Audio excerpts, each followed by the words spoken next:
صل على سيدنا محمد اللهم صل على سيدنا محمد وعلى آل سيدنا محمد اللهم احفظ الإسلام بين المسلمين والمسلمات والمؤمنين والمؤمنات الأحياء منهم والأموات وانشرهم على المعتدين يا رب اختم لنا بقول الخير ويا خير الناصرين برحمتك يا أرحم الراحمين.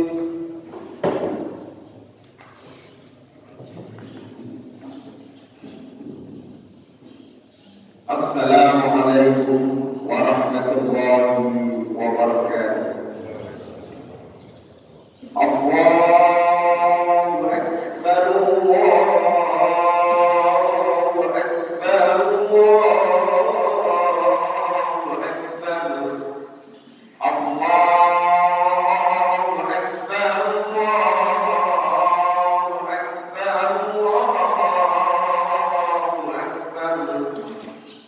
الله أكبر كبيرا والحمد لله كثيرا وسبحان الله بكرة وأصيلا لا إله إلا الله الله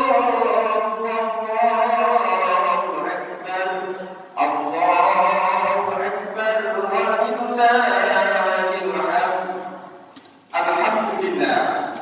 Alhamdulillahirrahmanirrahim bitta'ahum wa ja'alahu min dalailil iman ahmaduhu subhanahu ala ni'amihi al-mutawaliyah wa asyhadu an la ilaha illallah wahdahu la syarika lah wa asyhadu anna sayyidana wa nabiyyana Muhammadan abdullahi wa rasuluh ar-rahmatul muhda wa ni'matul musda wa hadil insaniyah ila tariqil qawim. Allahumma salli wa sallim wa barik ala sayyidina wa nabiyyina Muhammadin wa ala alihi wa sahbihi ajma'in wa ala man tabi'ahum bi ihsanin ila yaumiddin. Amma ba'd. Fa usikum ibadallah wa nafsi bi taqwallah. Qala ta'ala ya ayyuhalladzina amanu taqullaha haqqa tuqatih wa la tamutunna illa wa antum muslimun. Hadirin jamaah salat Idul Adha hafidhahullah. Marilah kita senantiasa meningkatkan rasa takwa kepada Allah Subhanahu wa taala, yaitu dengan menjalankan perintah Allah, imtisalul awamirihi wa ijtinabun nawahihi, dan menjauhi segala larangan-larangan Allah. Hari ini kita semua merayakan Idul Adha. Yang kemarin mulai setelah hari ini kita menyelesaikan sholat Id, kita disunahkan untuk berkorban, yakni menyembelih binatang seperti kambing atau sapi, yang kemudian dagingnya kita makan, kita hadiahkan dan kita sedekahkan kepada saudara-saudara kita yang membutuhkan. Kesunahan berkorban ini berkaitan dengan sejarah Nabi Ibrahim alaihissalam yang dipuji keimanannya oleh Allah untuk melepaskan sesuatu yang paling ia cintai di dunia, yaitu dengan menyembelih putranya.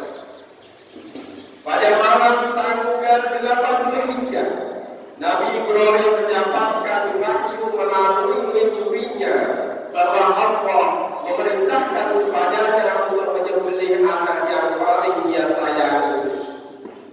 Nabi Ibrahim merenung panjang, haruskah ia mengikuti perintah Tuhannya untuk melepaskan hal yang paling ia sayangi, hal yang paling ia sukai? Apakah mimpi ini benar dari Allah atau bukan? Nabi Ibrahim sangat sedih dalam perenungan yang sangat panjang itu. Karenanya pada tanggal 8 Dzulhijjah yang kita semua disunahkan untuk berpuasa, yang di hari kemarin namanya puasa Tarbiyah, yang artinya hari merenung, yakni hari di mana Nabi Ibrahim alaihissalam melakukan perenungan panjang atas mimpinya. Kegalauan Nabi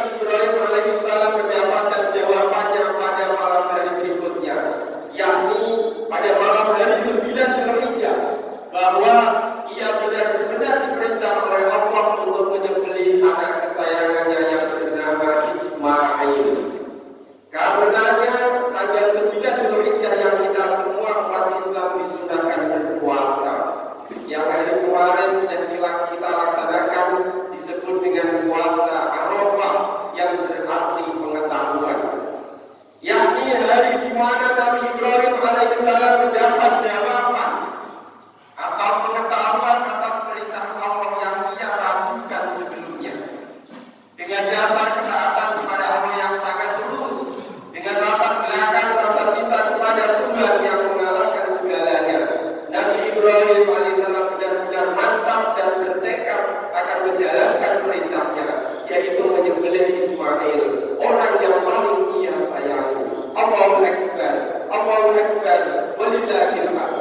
Jemaah Idul Adha yang dirahmati Allah, kita tidak bisa membayangkan bagaimana perasaan Nabi Ibrahim alaihissalam, seorang ayah yang sudah lama sekali belum memiliki keturunan, namun ketika dikaruniai anak melalui pernikahannya dengan Dewi Hajar, anak yang beliau impikan itu harus disembelih dengan tangannya sendiri.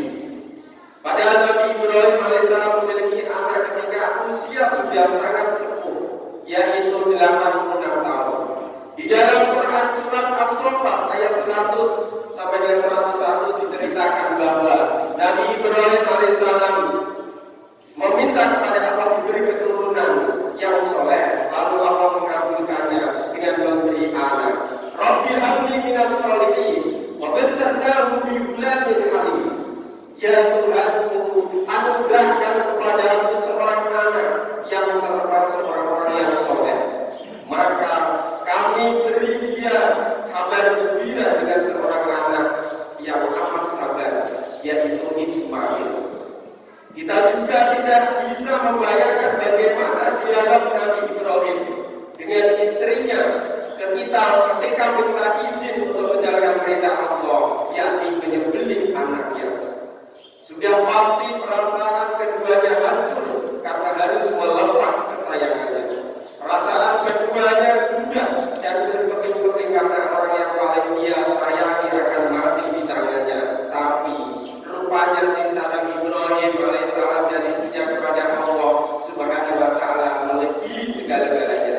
Demi mengikuti perintah Allah, keduanya memang melepaskan orang yang paling dicintai.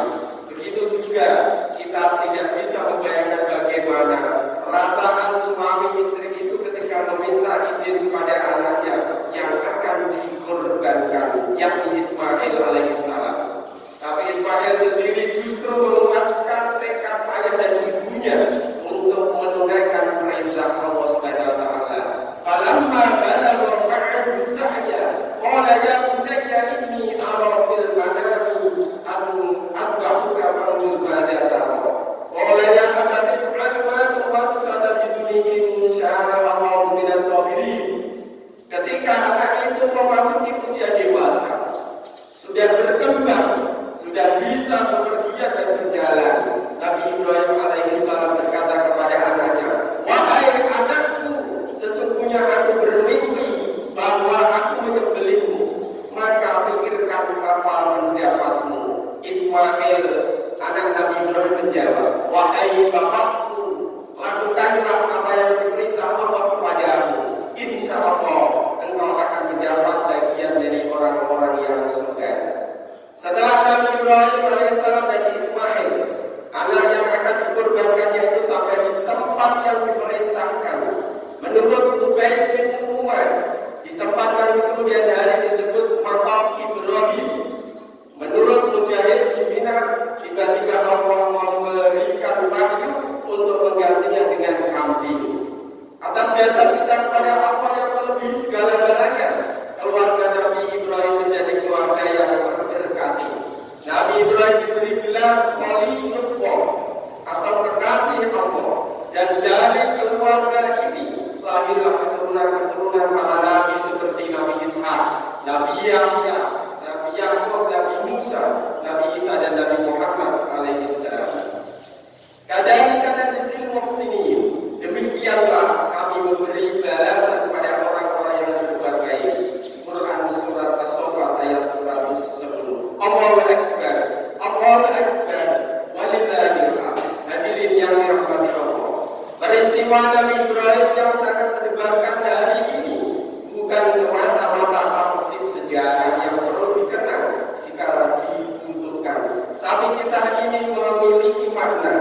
ibrah atau pelajaran yang perlu diambil dan diperhatikan bagi seluruh umat Islam. Kisah Nabi Ibrahim alaihissalam adalah simbol pengorbanan di dalam beragama.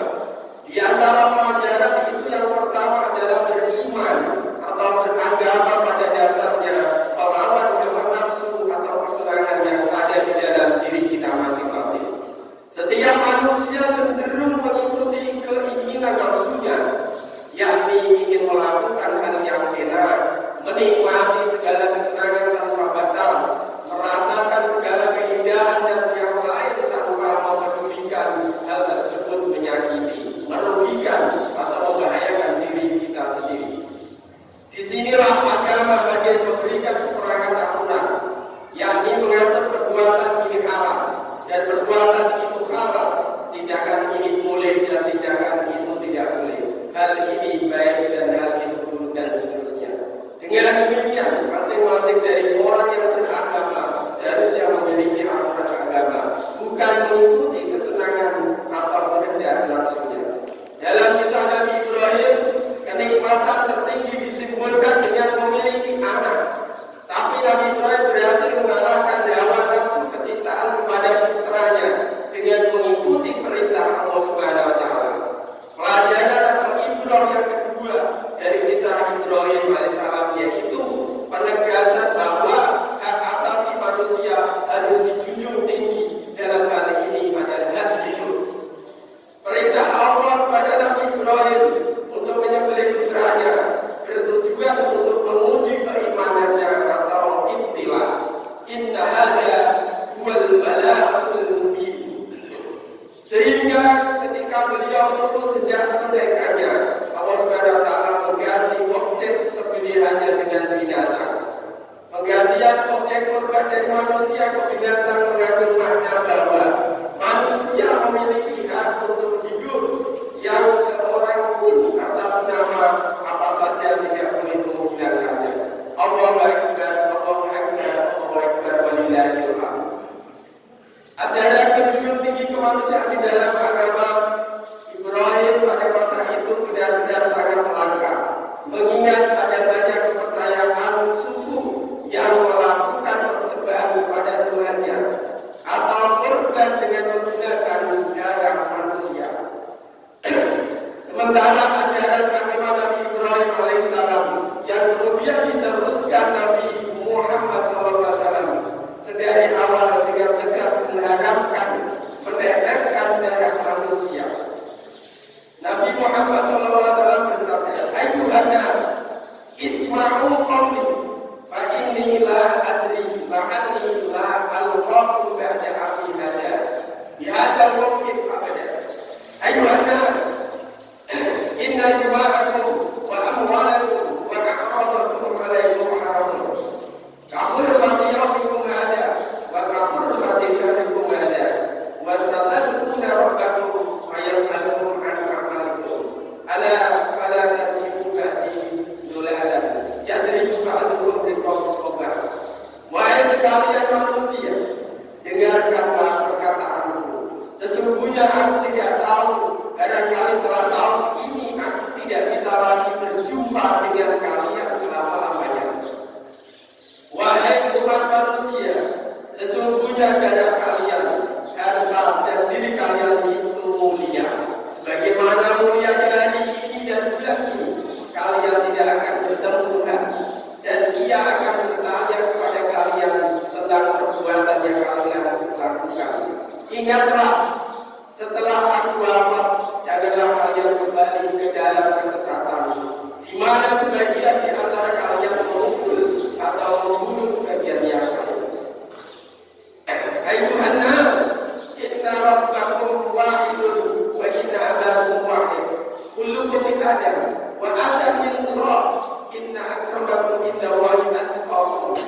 Laisa li'arabiyyin 'ala ajami wala li'ajamiyyin 'ala arabi wala li'ahmar 'ala abyad wala li'abyad 'ala ahmar. Fadlun illa bitaqwa. Wahai umat manusia, sesungguhnya Tuhan kalian satu, leluhur kalian juga satu. Kalian berasal dari Adam dan Adam berasal dari tanah. Sesungguhnya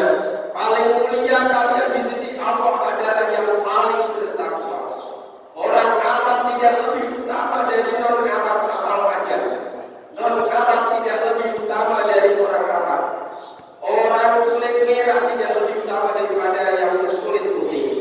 Orang kulit putih tidak lebih utama dari yang berkulit merah, kecuali disebabkan karena ketakwaannya. Demikian yang bisa kami sampaikan yang terakhir dari khutbah ini.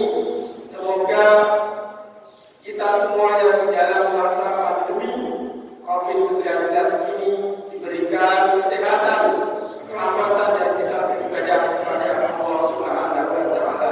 Amin. Allahumma amin. Bismillahirrahmanirrahim. Inna a'tainakal kautsar fasholli li rabbika wanhar. Inna syani'aka huwal abtar. Barakallahu lakum fil Qur'anil azim wa nafa'ani wa iyyakum bima fihi minal ayati wa dzikril hakim. Aqulu qawli hadza fastaghfiruh innahu huwal ghafurur rahim. Allahumma shalli wa sallim wa jidwati wa an'ami wa tawakkal wa barik bi jalalika wa qadratika ala sayyidika wa asrafika sayyidina wa maulana Muhammad wa ala alihi wa sahbihi wa sallim wa radiyallahu ta'ala an kulli sahabati rasulillahi ajma'in. Allahu akbar, Allahu akbar, Allahu akbar. Allahu akbar walillahil hamd. Alhamdulillahilladzi amarna bil islam wa hassana 'ala shalah wa bayyana lana subulal falah.